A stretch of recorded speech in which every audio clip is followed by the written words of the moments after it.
Hi, my angels. It's Hailey Reese, and welcome back to my YouTube channel. I am so grateful that you are here, and I hope that you are having an absolutely fantastic morning, afternoon, or night, whatever it is for you when this video finally reaches you. Hi, my angels. How are you guys? I am so grateful to be back here. If you hear little pitter patters right now, as you can see, Bluebee is a little bit under the weather. She's totally fine. We're just trying to figure out what's going on with her face, and therefore she is in cone mode right now. So I've got both doggies in here with me. I can't bear to tell them that they can't stay here given this. So I hope, let me wait for his pitters to stop because his are a little excessive. Today, we are diving into an absolutely bone-chilling, terrifying, true Tinder horror story. Say that back to back. I don't even think I could repeat that again if I tried. I have told you guys so many times before in the past that one thing that terrifies me more than anything unexplainable, supernatural, unbelievable, paranormal is in fact the human race and what individuals are capable of. The more that I deep dive into true crime cases and people's experiences with other human beings, the more terrifying I realize our world can be. And today's story is no exception. We are diving into the shocking, true Tinder horror story of the Polly Pocket Killer. And as cute as the start of that name might be, this story is anything but. So sit back, relax, maybe turn a light on, because it's about to get dark.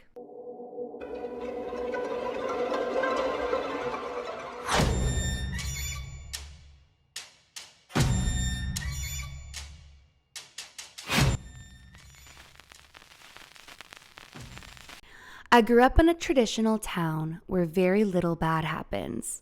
My mama and dad met when they were in 8th grade church camp and have been basically together since. My pop's name was Paul. He was my mother's father, and she and my dad had decided before even conceiving me that I would be named after him.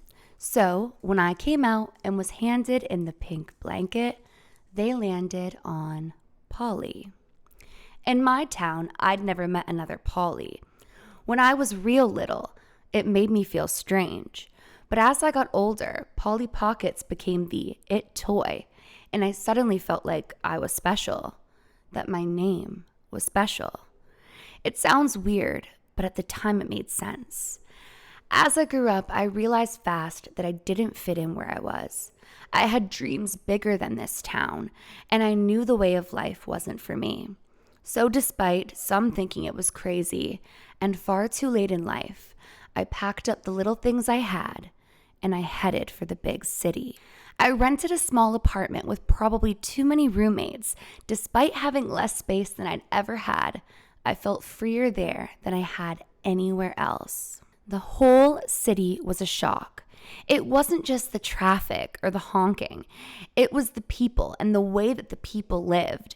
So fast-paced and disconnected, but also purposeful, like everyone had somewhere to be or something to become.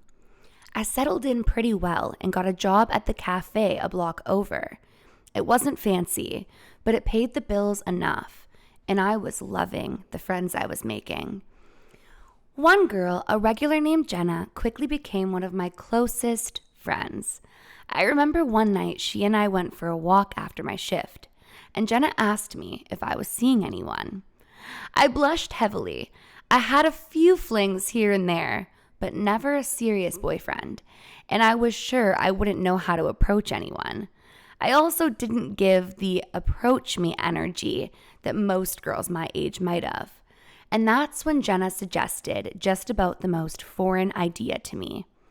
Why don't you go on Tinder? Jenna began to explain, and though it sounded absolutely crazy, I admit the idea kinda sounded too good to pass up. I remember that night when I got home, I created my account before even making dinner. By month 3, I had been on a handful of dates and was having fun with it. I wasn't sure anything serious would come from the app. Coming from a traditional family, it seemed more wrong than good to almost even consider finding a husband on there. But it all felt like casual flirting until I met Lake.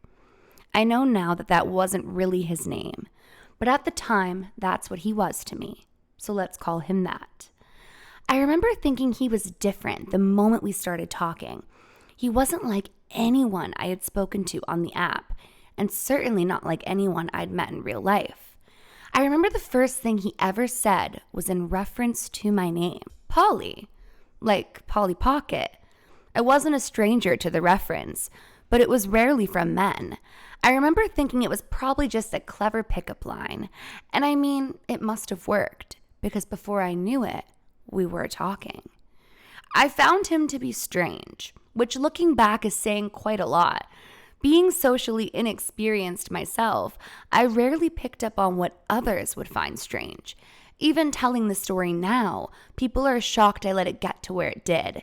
Had I have ended up dead, I'm positive everyone would have blamed me, even made jokes about my stupidity.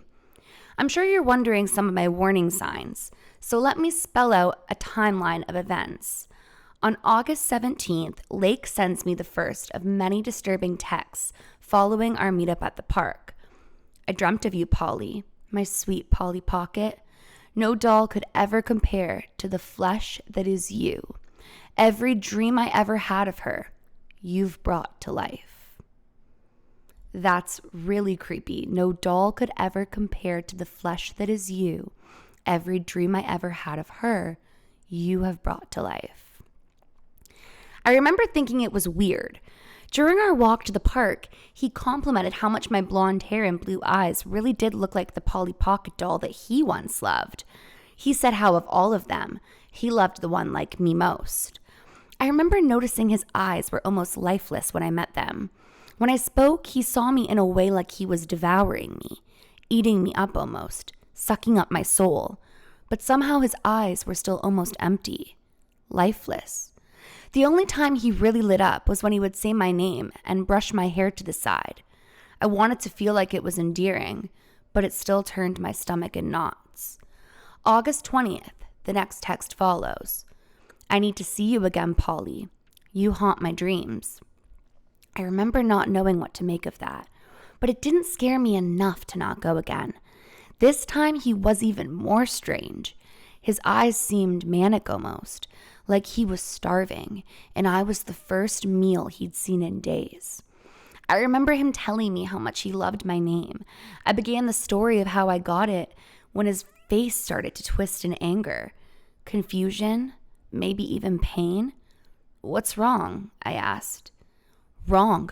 You have the story wrong. You got your name because of me, because I prayed for you, Polly, and I got you. I felt sick and for a moment almost got up and left when his face turned to a smile, and then he went on about how much he loved my name. That sentence was the warning I should have taken. It wasn't a compliment at all. I had decided after this that I wasn't going to join him on a third date. I felt something was off, and really there was no spark between us. My silence wasn't received well. Within the matter of a few days, he had blown up my phone like no other. My gut told me to block him, and yet almost on cue before I could, he sent me a text that pulled on my tight-knit family heart. Polly, I don't know why you're ignoring me, but please talk to me. I've never met anyone like you. For years, I have prayed for you, and now that you're here, I can't lose you. Give me the chance to show you this is our purpose.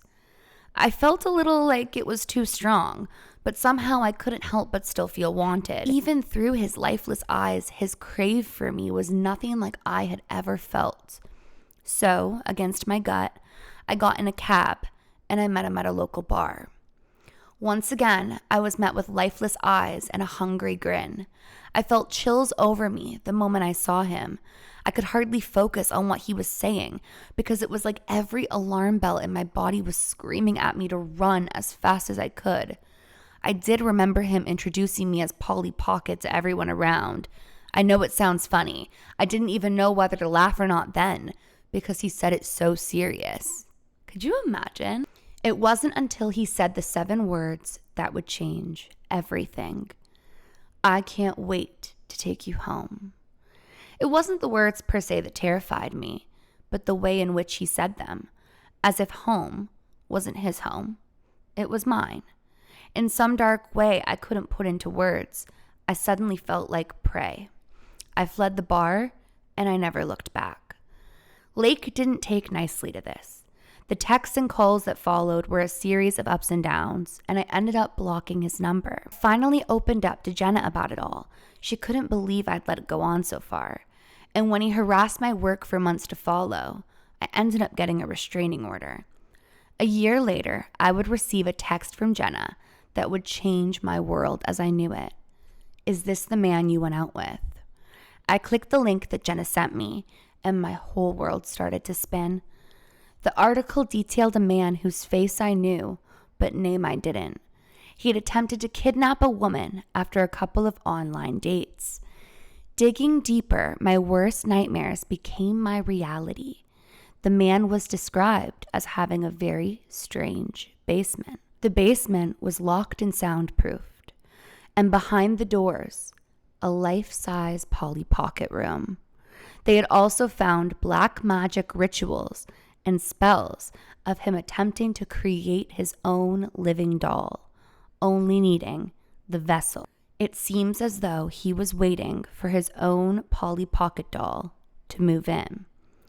All I could remember when I read the article was his words, I can't wait to take you home, my sweet Polly Pocket. I've never viewed my name the same since. And that's the end of the experience.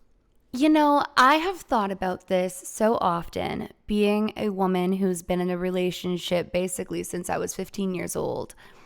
How you go about dating in the modern world, in trusting people when you're a true crime lover or somebody who's just dove into all of these different cases and crimes and what people within the human race are capable of. You hear stories like this and it's enough to absolutely terrify you from ever meeting anybody online. But yet one of my best friends met her fiance and the father of her 2 beautiful children on Tinder. So I guess this is just one of those reminders to always, always, always trust your intuition. Anytime that you feel as though something is off with a person, a place, a thing, anything, trust your gut, trust your intuition. There are so many times that people look back and they wonder what signs they missed. And as they begin to look at them, it becomes clear that there were so many gut feelings or signs or just their intuition pointing them in the opposite direction. So as always, please, please, please be careful online. What do you guys think of this Tinder horror story? Do you think that he targeted Polly because of her name and features? Or do you think that her name aside, she still would have been his Polly Pocket? I would love to know all of your theories down below. And that is it for today's video. If you guys are new to my channel or you are just not yet subscribed but you do enjoy my content, I would absolutely love it if you would go ahead and click that subscribe button, and please give this video a big thumbs up if you did enjoy it. Remember, loves, do all things with kindness, and until next time, I love you. Bye guys.